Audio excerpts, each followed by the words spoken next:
Hey guys, how's it going? Michael Troy here, and today we're looking at Aliens Earth Angel by John Byrne.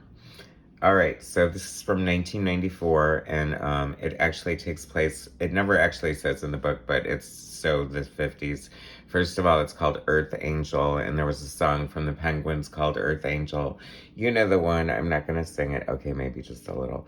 Earth Angel, I love you so. You know that one. Anyway, so this is a cool wraparound cover. This is just a one-shot from 1994. John Byrne, my favorite comic book artist ever. Anyone who watches my channel knows how much I love him.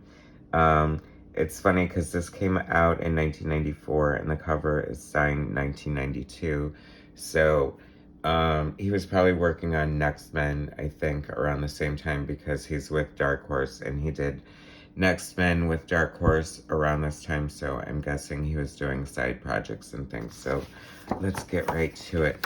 So, of course, John Byrne wrote and illustrated it. He mostly illustrates story or writes and draws his own stories.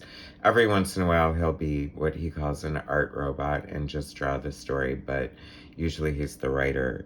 Penciler, inker. For a long time he was the letterer. It looks like he was probably the letterer on this one. It looks like his comic book font. And then we have colors by Matt Webb, who colored Byrne on Next Men, and it's a good suit for Byrne. I dig his art. So we open with these kids in the 50s finding this crashed ship, and they find this astronaut, spoilers by the way, they find this astronaut aboard, and they think he's this creepy alien. I mean, look at his face. For God's sakes, he has testicles hanging down on either side of his neck. Oh wait, it could be an alien sucker. It kind of looks like that, doesn't it? I mean, this is Aliens Earth Angel. After all, the cover kind of gives it away. By the way, did we point out and notice how cool John Byrne's alien is? So remember his last issue of Uncanny X-Men? Oh, here's a chest burster. And that's that's funny because the lingo is very like 50s and old-timey, which I totally love. And he says his real face ain't much of an improvement after they take the sucker off and they think he's alive. Well, I guess he might be until the chest burster pops out. And then we go to this like I don't know, bar and grill, and there's like this biker gang hanging out. And he goes to take a pee and gets attacked by this alien out behind the bar. And that's a really cool shot of the alien there. So anyways, I was talking about the last issue of Uncanny X-Men that John Byrne drew. The one where Kitty is basically facing off against the Nagari demon that was loose in the mansion when she was by herself.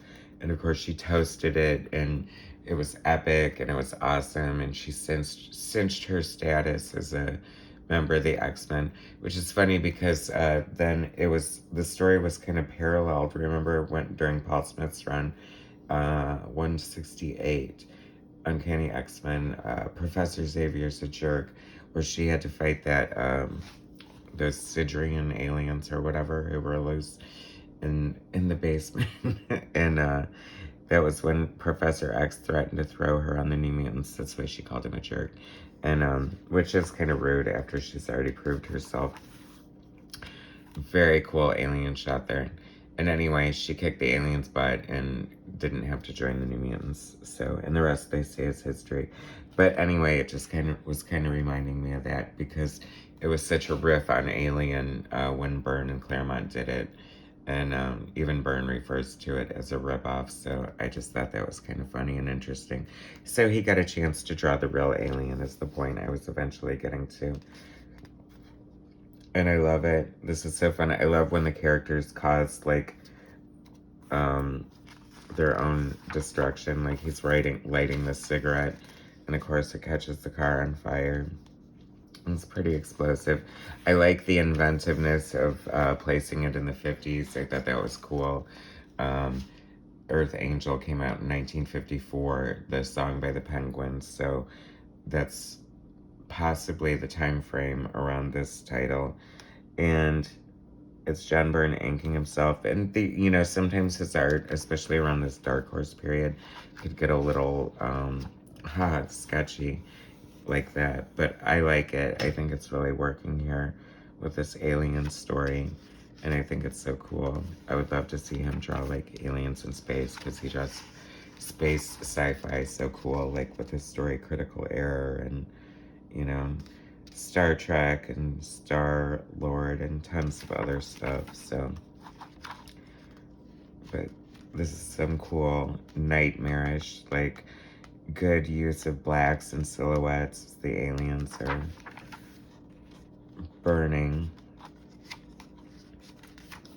And then it ends with kind of a cliffhanger here that he calls himself Dr. Ripley. So I'm assuming that he's somehow related to Ripley. I don't know how I missed that or whatever.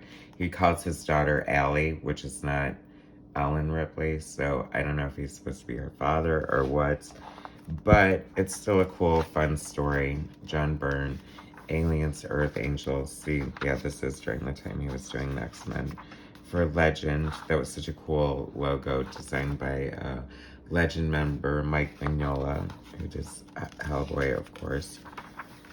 Time Cop, Indiana Jones, Dark Horse did all the properties. Madman and Flaming Carrot, Grendel, one of my favorites. Predator, they did some awesome Predator comic books too. Dark Horse had it going when it came to the licensed product, that's for sure. So that is, in case you didn't know, John Byrne did an Aliens comic book. Please subscribe to my channel, hit like, and I'll bring you more content later. All right, thanks guys.